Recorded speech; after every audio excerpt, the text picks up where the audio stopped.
الحمد لله نحمده ونستعينه ونستغفره ونؤمن به ونتوكل عليه ونعوذ بالله من شرور أنفسنا ومن سيئات أعمالنا من يهده الله فلا مضل له ومن يضلله فلا هادي له ونشهد أن لا إله إلا الله وحده لا شريك له ونشهد أن سيدنا ونبينا مولانا محمدا عبده ورسوله أما بعد فقد قال الله تعالى أن طهر بيتي للطائفين والعاكفين والركع السجود صدق الله العلي العظيم وقال النبي صلى الله عليه وسلم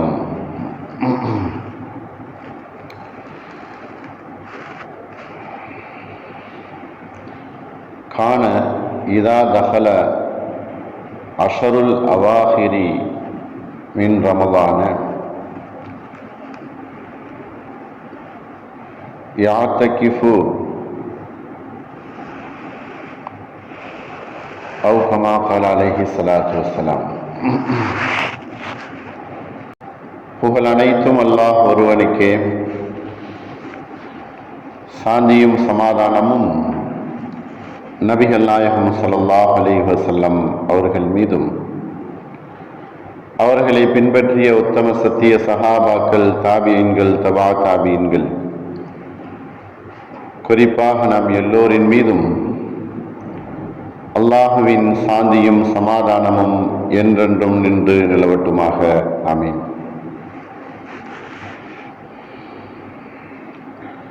அன்பான அல்லாஹுவின் நல்லடியார்களே, நோன்பாளிகளே, பெரியோர்களே, சகோதரர்களே,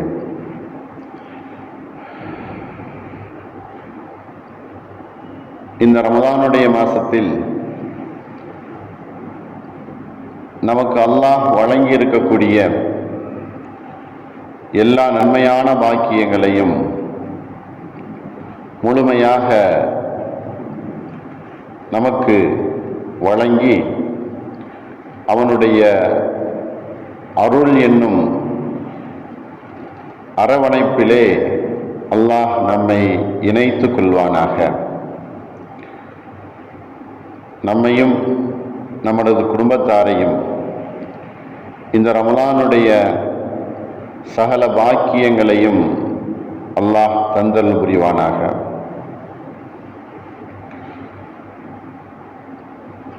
மீதம் வர இருக்கின்ற ரமலானுடைய நாட்களை முழுமையாக பெற்றுக்கொள்ளக்கூடிய வாய்ப்பையும் தௌஃபீக்கையும் அல்லாஹ் நமக்கு தந்தருள் புரிவானாக. ஆமீன். அன்பானவர்களே, இந்த ரமலான் மாசத்தினுடைய இரண்டாவது ஜும்மாவிலே, அடுத்து ரமலானுடைய இறுதி பத்தாக இருக்கக்கூடிய அந்த கடைசி 10 நாட்களிலே செய்யக்கூடிய அமல்கள் நிறைய இருந்தாலும் அதில் முக்கியமாக ஒரு அமல் இஅ்திகாஃப் என்கிற அமல்.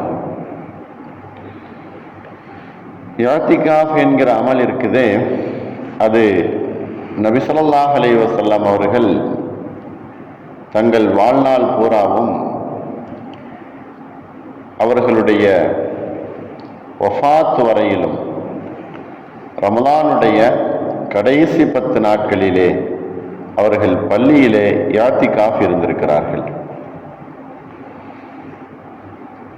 ஆனால் ரமலானுடைய மாதம் வந்துவிட்டது என்று சொன்னால் ஆரம்பத்தில் அமல்கள் கூடுதலாக நம்மிடத்தில் இருக்கும். அப்புறம் போக போக அது கொஞ்சம் கொஞ்சமாக குறைந்து போய் அதில் தோய்வு ஏற்படுவதை நாம் காணுகிறோம்.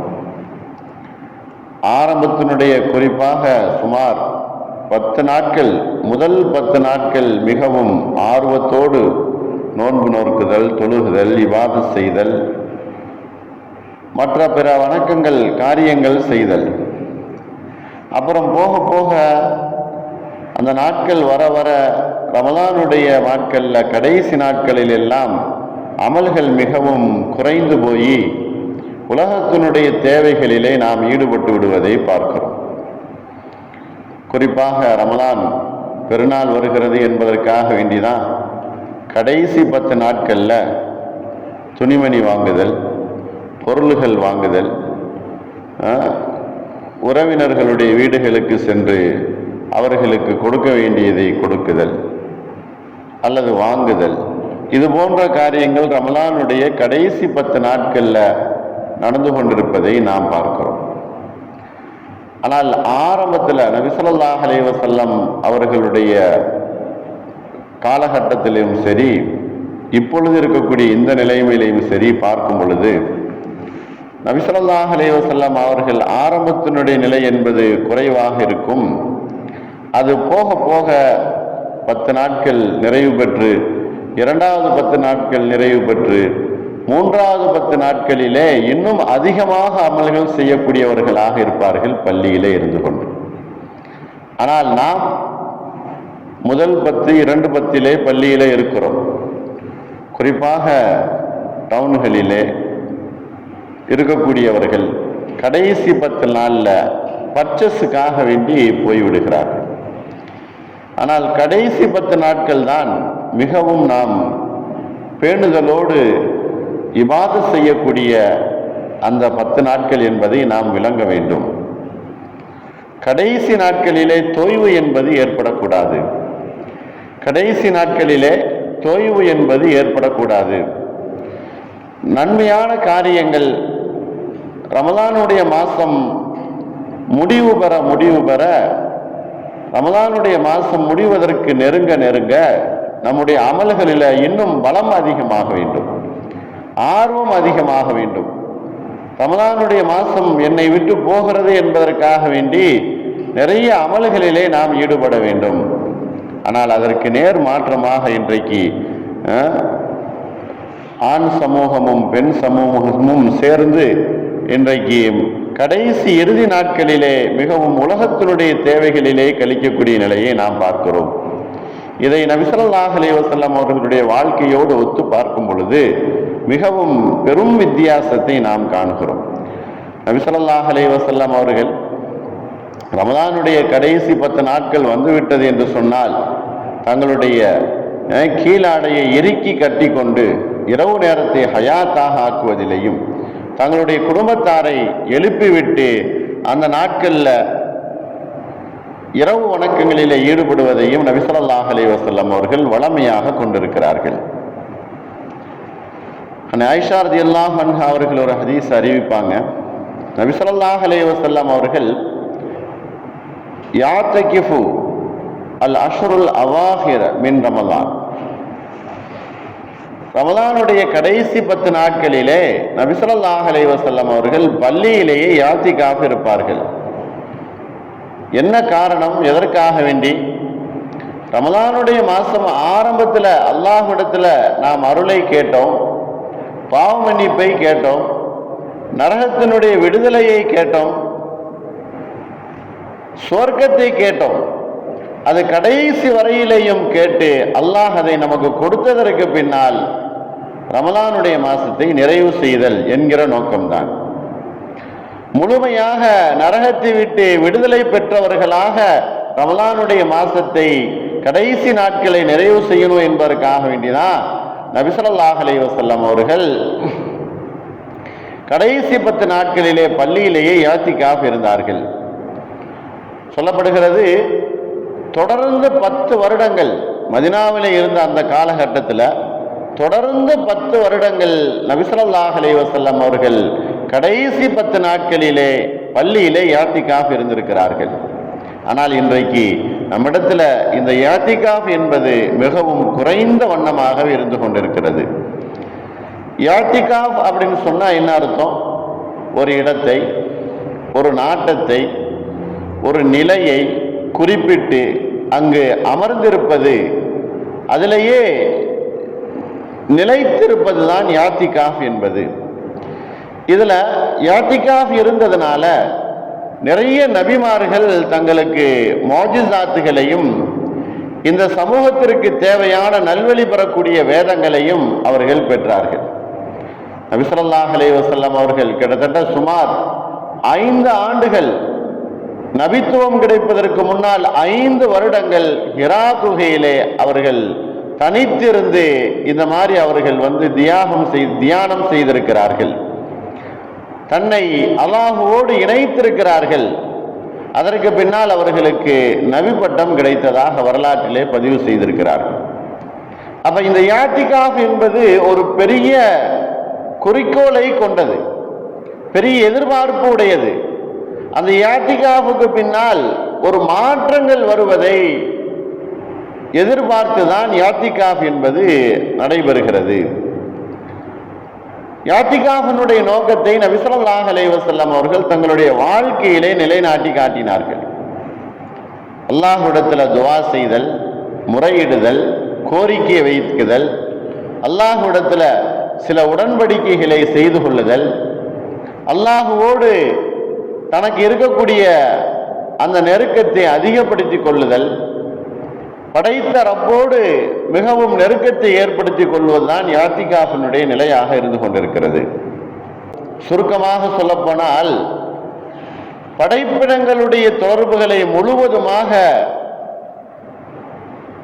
எடுத்துவிட்டு முழுவதுமாக இல்லாமல் ஆக்கி படைத்தவனுடைய தொடர்போடு ஒன்றி விடுவதுதான் யாத்திகாஃப் என்பது. பள்ளியிலேயே யாத்திகாஃப் இருப்பது, பெண்கள் வீட்டிலே யாத்திகாஃப் இருப்பது, தன்னுடைய கோரிக்கையை அல்லாஹ் நிறைவேற்ற வேண்டும் என்கிற ஒரு உயர்ந்த எண்ணத்திலே யாத்திகாஃப் இருப்பது. எத்தனையோ நபர்கள் தங்களுடைய வாழ்க்கையினுடைய வரலாற்றிலே சொல்லுகிறார்கள். இளைஞர்கள், பெரியவர்கள் தங்களுடைய வாழ்நாளில் ஏற்பட்ட விஷயங்களை எல்லாம் சொல்லுகிறார்கள். யாத்திகாஃபின் மூலமாக வாழ்க்கையினுடைய முன்னேற்றத்தை நாங்கள் கண்டோம் என்பதாக சொல்லுகிறார். யாத்திகாஃப் இருப்பதனால் வாழ்க்கையினுடைய திருப்பு முனையை நாங்கள் பார்த்தோம் என்பதாக சொல்லுகிறார்கள். படைப்புகளை விட்டும் ஒதுங்கி படைத்தவனோடு நெருங்கி விடுதல் என்பதுதான் யாத்திகாஃபினுடைய நிலை. அல் ஹல்வத்து மஅல் ஹாலிகி, படைத்தவனோடு ஒன்றிணைந்து விடுதல், அவனுக்காக வேண்டி தனிமையை எடுத்துக்கொள்ளுதல் என்பதுதான் யாத்திகாஃப். ஒரு மனிதர் யாத்திகாஃப் இருந்தால் அவருக்கு என்னென்ன நன்மைகள் கிடைக்கும், அவருக்கு ஏற்படக்கூடிய விஷயங்கள் என்ன? குறிப்பாக 3 விஷயங்கள் அவருக்கு ஏற்படும். யாத்திகாஃப் இருந்தால் அவருக்கு 3 காரியங்கள் அவருக்கு ஏற்படும். ஒன்று, அல்லாஹுவோடு தனிமையில அந்த மனிதர் இருக்கிறார் அப்படிங்கிற ஒரு நிலை. அதே போல கடைசி 10 நாட்கள் அவர் யாத்திகாஃப் இருப்பதனால முழுமையான லைலத்துல் கத்ரை பெற்ற ஒரு வாய்ப்பு அவருக்கு கிடைத்து விடுகிறது. ரமலானுடைய மாசத்துல கடைசி 10 நாட்கள்ல அவர் யாத்திகாஃப் இருப்பதனால லைலத்துல் கத்ரினுடைய முழுமையான அந்த நன்மையை அவர் பெற்று விடுகிறார். மூன்றாவது, பாவச் சுமைகளை விட்டும் அவர் யாத்திகாஃப் முடியும் போது தூய்மை பெறுகிறார். பாவச் சுமைகள், பாவக்கரைகள், பாவங்கள் செய்ததை விட்டும் அல்லாஹ் மன்னித்து அவரை தூய்மைப்படுத்துகிறான். இது யாத்திகாஃபில் கிடைக்கக்கூடிய ஒவ்வொரு மனிதருக்கும் கிடைக்கக்கூடிய பெரும் சிறப்பு, பெரும் நிலை. இதை நபி ஸல்லல்லாஹு அலைஹி வஸல்லம் அவர்கள் வலியுறுத்தி கூறுகிறார்கள். மேலும் நபி ஸல்லல்லாஹு அலைஹி வஸல்லம் அவர்கள் சொன்னார்கள், அந்த அர்ஷினுடைய நிழல் 7 நபர்களுக்கு கிடைக்கும். 7 நபர்களுக்கு கிடைக்கும் அர்ஷினுடைய நிழல். மஹ்ஷருடைய வெளியிலே சூரியன் மிகவும் அருகாமையிலே இருக்கும் பொழுது அல்லாஹ் 7 நபர்களுக்கு அந்த அர்ஷினுடைய நிழலை தருகிறானே, அதுல 2 நபர், 2 தன்மை உடையவர் இந்த யாத்திகாஃப் இருந்தவர் தான். ஒன்று, தன்னுடைய உள்ளத்தை அல்லாஹுவோடு இணைத்தவர், தனிமையை பெற்றவர், திக்ர் செய்யக்கூடியவர், இன்னும் அல்லாஹுவோடு தன்னை இணைத்து கொண்டவர். இந்த 2 நபர்கள், அந்த 7 நபர்கள்ல இந்த 2 நபர்கள் வந்து விடுகிறார்கள். இந்த ரெண்டு செயலுமே நமக்கு எதுல கிடைக்குது அப்படின்னு சொன்னா இஅ்திகாஃப் இருப்பதிலே கிடைக்கிறது. அல்லாஹுவை திக்ரு செய்த ஒரு நிலை, தனிமையிலே அல்லாஹுவை இணைத்து கொண்ட நிலை. இந்த ரெண்டு நிலை இஅ்திகாஃப் இருக்கக்கூடியவருக்கு கிடைக்குது என்பதனால அல்லாஹ் மறுமையில அர்ஷுனுடைய நிழலிலே அல்லாஹ் நமக்கு அந்த நிழலை தந்து விடுகிறான். ஆகினால்தான் நபி ஸல்லல்லாஹு அலைஹி வஸல்லம் அவர்கள் கடைசி ரமலானுடைய கடைசி 10 நாட்கள் வந்துவிட்டது என்று சொன்னால் அவர்கள் இஅ்திகாஃப் இருக்கக்கூடியவர்களாக இருப்பார்கள். இந்த காலகட்டம் ரமலானுடைய மாசத்துல எல்லா அமல்களும் அதிகமாகவே நடக்கிறது. எல்லா வேலைகளும் அதிகமாக இருந்து கொண்டிருக்கு. நோன்பு வைப்பதாக இருந்தாலும் சரி, தொழுவதாக இருந்தாலும் சரி, மற்ற நல்ல அமல்கள் செய்வதாக இருந்தாலும் சரி, வருடத்துக்கு வருடம் அமல்கள் கூடிக்கொண்டுதான் இருக்கிறது. ஆனால் இந்த இஅ்திகாஃப் என்கிற நிலை குறைந்து கொண்டே போய்கொண்டிருக்கிறது. பள்ளியிலேயும் சரி, ஊரிலேயும் சரி, மஹல்லாவிலேயும் சரி, இஅ்திகாஃபினுடைய நிலை என்பது குறைந்து கொண்டே போகிறது. நபி ஸல்லல்லாஹு அலைஹி வஸல்லம் அவர்கள் இந்த இஅ்திகாஃபுக்கு எவ்வளவு முக்கியத்துவம் கொடுத்து தங்களுடைய வாழ்க்கையிலே ஒரு வருடம் கூட விடாமல் இந்த இஅ்திகாஃபை கடைபிடித்திருக்கிறார்கள். அன்பானவர்களே, இஅ்திகாஃப் என்பதனுடைய நிலை என்ன? ஆரம்பமாக நாம் விளங்கிக் கொள்ளக்கூடிய விஷயம் என்ன? அதுல 3 வகை இருக்கிறது. ஒன்று வாஜிப் என்பதாக சொல்லுவோம். கட்டாயம் அந்த இஅ்திகாஃபை செய்தாக வேண்டும். வாஜிப், ஃபர்லு என்கிற அந்தஸ்து. அதை செய்யாமல் விட்டுட்டோம் அப்படின்னு சொன்னா நம்ம மீது குற்றம் பிடிக்கப்படும். வாஜிபான நிலையில இருக்கக்கூடிய ஒரு இஅ்திகாஃப் இது எது? நாம் நேர்ச்சை செய்த இஅ்திகாஃப். இந்த மாதிரி ஒரு காரியம் நடைபெறுவதற்காக வேண்டி நான் இஅ்திகாஃப் இருக்கிறேன் அப்படின்னு ஒரு மனிதர் நேர்ச்சை செய்திருந்தால் அதை கட்டாயம் நிறைவேற்றியே ஆக வேண்டும். அதை கட்டாயம் செய்தாக வேண்டும். இந்த இஅ்திகாஃபுக்கு பேரு வாஜிப் என்பதாக சொல்லப்படும். இதை நிறைவேற்றாமல் விட்டுவிட்டால் அது பாவச்சுமையாக நம்மின் மீது இருக்கும். இது கட்டாயமாக நிறைவேற்றக்கூடிய ஒரு இஅ்திகாஃப். இரண்டாவது சுன்னத். சுன்னத் என்று சொன்னால் என்ன அர்த்தம்? கட்டாயமாக்கப்பட்ட சுன்னத். இன்னும் சொல்லப்படுகிறது இது கிஃபாயாவான சுன்னத் என்பதாகவும் சொல்லப்படுகிறது. கிஃபாயா என்று சொன்னால் என்ன அர்த்தம்? நிறைவேற்ற வேண்டும். எப்படி கிஃபாயா என்பது, அதாவது நாம் நிறைவேற்றக்கூடிய அந்த நிலை என்பது ஒரு குறிப்பிட்ட சில நபர்கள் நிறைவேற்றினாலும் எல்லோருடைய கடமையும் நிறைவேற்றிவிடும் என்று போலுள்ள ஒரு சுன்னத்தான நிலைதான் இஅ்திகாஃபினுடைய நிலை. வருடத்தில் ஒரு நாள் அல்லது வருடத்தில் ஒரு 10 நாள், வருடத்தில் ஒரு மாதம் இஅ்திகாஃப் இருப்பது என்பது சுன்னத்தாக ஆக்கப்பட்டிருக்கிறது. நபி ஸல்லல்லாஹு அலைஹி வஸல்லம் அவர்கள் இஅ்திகாஃப் இருந்திருக்கிறார்கள். மஹல்லாவில் ஒரு சில நபர் இஅ்திகாஃப் இருந்துட்டால் எல்லோருடைய கடமையும் அது நிறைவேறிவிடும், நீங்கிவிடும். யாருமே இஅ்திகாஃப் இருக்கல அப்படின்னு சொன்னா அது எல்லோருடைய ஒரு சிரமமாகவும் அது பாவச்சுமையாகவும் கரையாகவும் ஆகிவிடும். ஆகையினால்தான் அந்த அந்தஸ்து கொடுக்கப்படுகிறது சுன்னத்தான இஅ்திகாஃபுக்கு. நபி ஸல்லல்லாஹு அலைஹி வஸல்லம் அவர்கள் கடைசியினுடைய 10 நாட்கள் வந்துருச்சு அப்படின்னு சொன்னா இரவு நேரத்துல தங்களுடைய வீட்டார் குடும்பத்தாரை எழுப்பி விட்டு தொழுவதற்காக வேண்டி நின்று விடுங்கள் என்பதாக சொல்லுவார்கள். அதே போல இஅ்திகாஃப் தனிமையிலே அவர்கள் இருந்து விடுவார்கள். மூன்றாவது ஒரு வகை இருக்கிறது முஸ்தஹப்பான இஅ்திகாஃப். அது நாம் ஒரு நாள் இருக்கலாம் அல்லது சில மணி நேரங்கள் இருக்கலாம். இஷா தொழுகைக்காக வேண்டி வர்றோம், தராவியோடு சேர்த்து தொழுகிறோம், கிட்டத்தட்ட 2 மணி நேரம் நாம் பள்ளியில் இருக்கிறோம். இதுவும் ஒரு இஅ்திகாஃப் தான். இதுவும் முஸ்தஹப்பான இஅ்திகாஃப் என்பதாக சொல்லப்படும். ஆனால் முந்தி உள்ள 2 இஅ்திகாஃபுக்கும் நோன்பு என்பது அவசியமாகிறது. வாஜிபான இஅ்திகாஃப் இருந்தாலும் சரி அல்லது சுன்னத்தான இஅ்திகாஃபாக இருந்தாலும் சரி, நோன்பு வைப்பது என்பது அவசியமாகிறது. நோன்போடு தான் இஅ்திகாஃப் இருக்க வேண்டும். மூன்றாவது வகைக்கு நோன்பு அவசியம் இல்லை. நபி ஸல்லல்லாஹு அலைஹி வஸல்லம் அவர்களுடைய வாழ்க்கை வரலாற்றிலே இஅ்திகாஃப் என்பது ஒரு அங்கமாக இருந்து கொண்டிருக்கிறது. அல்லாஹ் திருமறையிலே சொல்லுவதை போல அன் தஹிரா பைத்திய லித்தாயிஃபீன வல் ஆகிஃபீன வர்ருக்காய் சுஜூத். அல்லாஹ்வினுடைய இல்லம் அது எவ்வளவு பரிசுத்தப்பட வேண்டியது? தொழுகையாளிகளை கொண்டும், தவாப் செய்யக்கூடியவர்களை கொண்டும், யாத்திகாஃப் இருக்கக்கூடியவர்களை கொண்டும் அது மிகவும் பரிசுத்தப்படக்கூடிய ஒரு நிலைதான் இந்த பள்ளியினுடைய நிலையாக இருந்து கொண்டிருக்கிறது. இரவுல இபாதத் மிக மிக அவசியமாகிறது.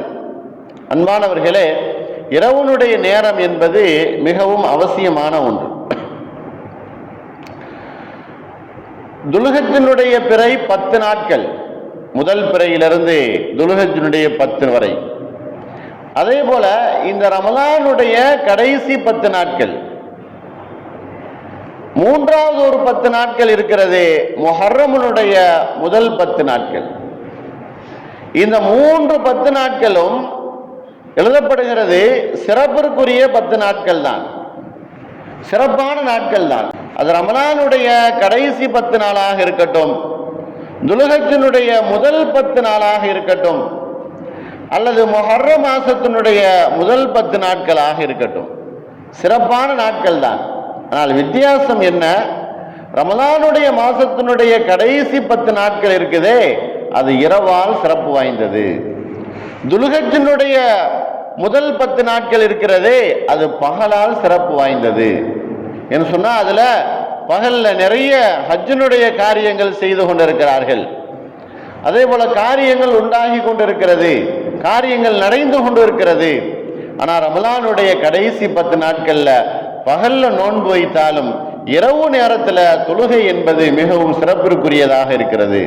ஒரு மனிதன் ரமலானுடைய கடைசி 10 நாட்கள்ல ஏத்திகாஃப் இருக்கக்கூடிய மனிதருக்கு அல்லாஹ் மிகப்பெரிய வெகுமதிகளை வழங்கி கொண்டிருக்கிறான். கோரிக்கைகள் நிறைவேறுதல். ரமலானுடைய மாசத்துல எவர் ஒரு மனிதர் தனது பள்ளியிலோ அல்லது தனது மஹல்லாவினுடைய பள்ளியிலோ ஏத்திகாஃப் இருப்பாரோ அவருடைய கோரிக்கைகள் நிறைவு செய்யப்படுகிறது. என்ன கோரிக்கைகள் அவர் அந்த ஏத்திகாஃபினுடைய நேரத்திலே அவர் அல்லாஹ்விடத்தில் வைக்கிறாரோ அந்த கோரிக்கை என்பது அல்லாஹ் அதை நிறைவேற்றி வைக்கிறான். நிறைய பெருமக்கள் சொல்லுவார்கள், ஏத்திகாஃபினுடைய நிலை என்ன அப்படின்னு சொன்னா, ஒரு சாதாரண மனிதர் அரசனிடத்தில் தன்னுடைய கோரிக்கை நிறைவேற வேண்டும் என்பதற்காக வேண்டி அவனுடைய வாசலிலே காத்திருப்பதோ அல்லது அவனுடைய அரண்மனைக்குள் சென்று அவனுடைய காலை கட்டி பிடித்து எனது காரியத்தை செய்து கொடு என்று கேட்பது எப்படி உலகத்தில் அது நடைபெறுகிறதோ, அதுபோல யாத்திகாஃப் இருக்கக்கூடிய மனிதர் தன்னுடைய சகல காரியங்களையும் அவர் அல்லாஹ்விடத்தில் நிறைவேற்றியதற்கு பின்னால் வெளியேறுவேன் என்கிற முடிவோடு இருக்கக்கூடிய ஒரு நிலைதான் யாத்திகாஃபினுடைய நிலையாக இருந்து கொண்டிருக்கிறது. அன்பானவர்களே, இரவு நேரம் என்பது இபாதத்திற்குரிய நேரம். அதுல 3 அமல்கள் செய்யக்கூடிய நிலை என்பது இருக்குது. ஒன்று, ஆரம்பத்திலே இரவுனுடைய ஆரம்பத்திலே குர்ஆனுடைய ஆயத்துக்களை ஓதுதல், கேட்குதல். இரண்டாவது, தஹஜ்ஜுனுடைய தொழுகை தொழுகுதல். மூன்றாவது பகுதியிலே அல்லாஹ்விடத்தில் பாவ மன்னிப்பு கேட்டு அவனிடத்தில் இஸ்திக்ஃபார் செய்தல். இது இரவு நேரத்தில் நாம் செய்யக்கூடிய நிலை.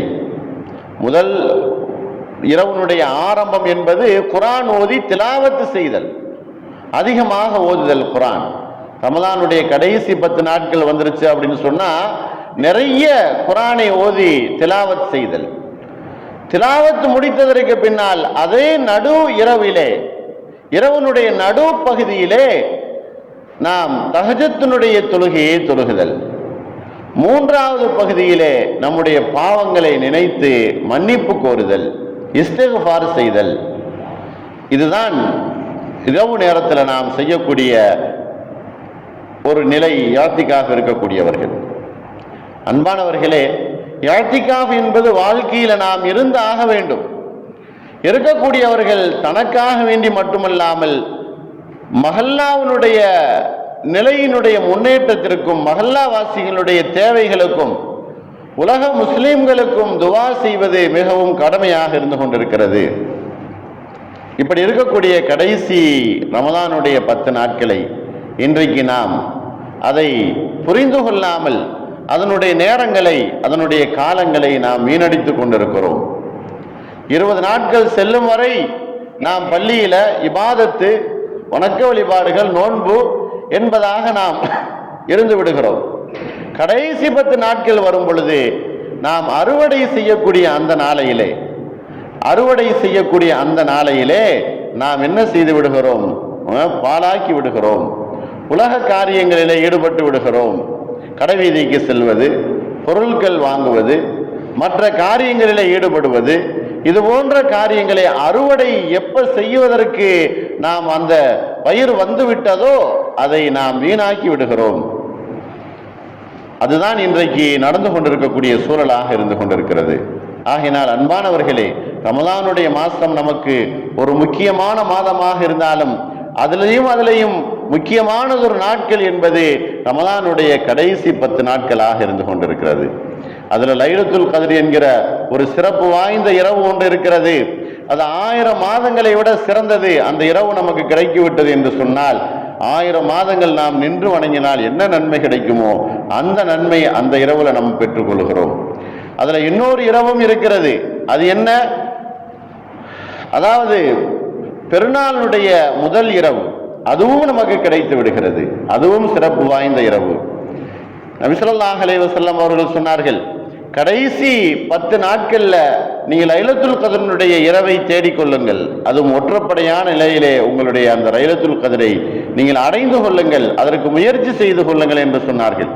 உண்மையாக ஒரு மனிதர் யாத்திகாஃப் இருக்கும் பொழுது மிகப்பெரிய அந்த லைலத்துல் கத்ருடைய நிலைமை தெரிந்து விடுகிறது.